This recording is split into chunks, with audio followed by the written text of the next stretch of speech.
So Jon Jones has officially called for a heavyweight title fight against Alex Pereira. On X, Jon says, "Who would you guys want to see me fight the most? Alex or Tom?" A fan responded saying, "You're doing everything humanly possible now to duck Tom Aspinall." Jon responded back saying, "You actually think me fighting Tom would be more massive than Alex and I colliding? Tom only matters in the UK newsflash. Pereira is one of the most polarizing figures this sport has ever seen. Tom's a contender who won a belt against another contender. We had to save Madison Square Garden's main event. I'm thinking dollar signs, legacy, big picture here. Not what UK fans are dying to see. Literally just went through this with the French fans." Jon followed up saying, "If Alex P became champion of the heavyweight division, would you guys consider him the GOAT? Being back in the gym has got me thinking differently. That fight after Stipe may be the next biggest move I could possibly make. This killer has already defeated so many champions and is already considered a legend to millions around the world. The most massive fight the UFC could make. Give Alex a chance to avenge all those great Brazilian champions I've defeated." He finally added it would be absolutely massive. A guy with a chance to be 3-division champion and a GOAT versus the actual GOAT. Same age, different strengths. No one can argue that that would be the biggest fight in MMA history. There's absolutely no fight that generates a payday like that.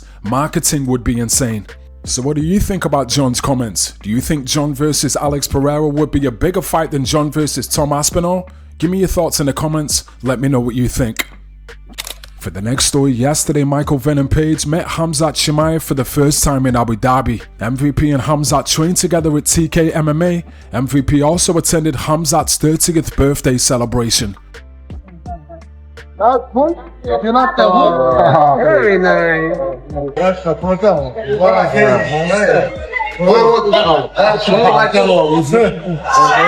Sarah. Hey, don't eat my head. This is hot. Happy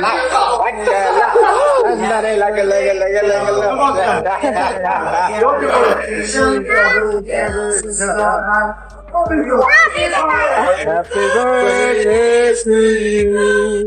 Speaking on SiriusXM, Anthony Smith speaks on his upcoming fight with Vitor Petrino this weekend at UFC 301 and reacts to being called out by Vitor for this fight. Anthony says he believes Vitor made a massive mistake by calling Anthony out and that he believes Vitor is underestimating Anthony because of his performance against Khalil Roundtree.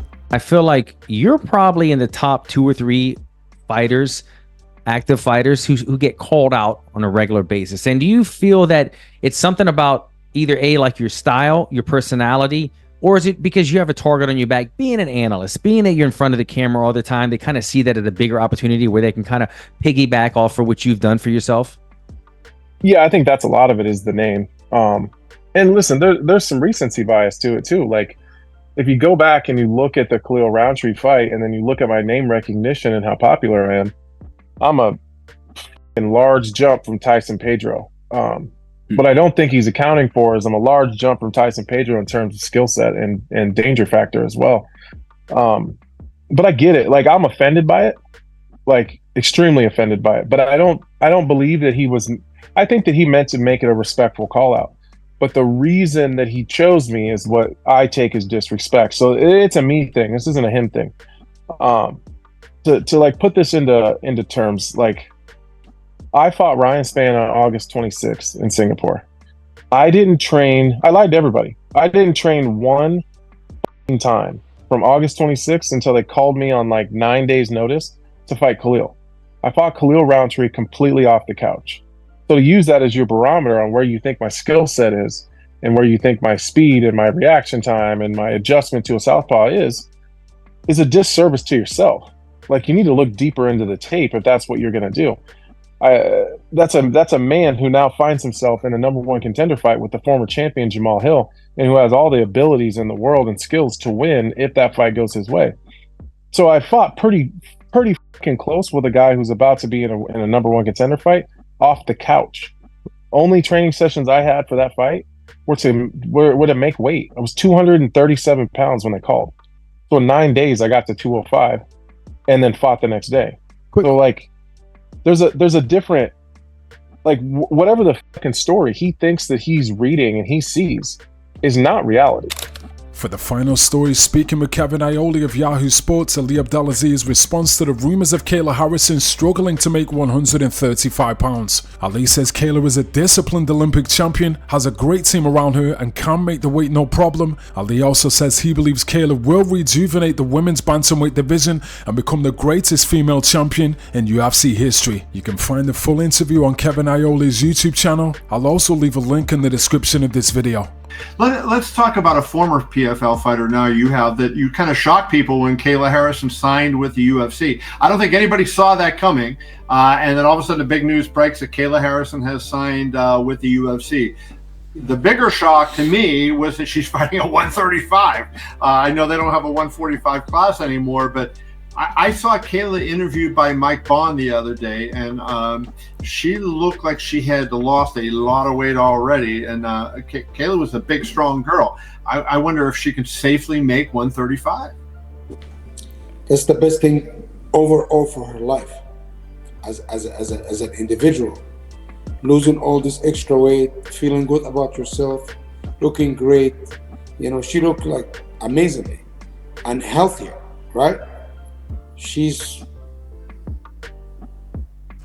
Most people have no clue that in 2023, the best way to make money on Amazon is not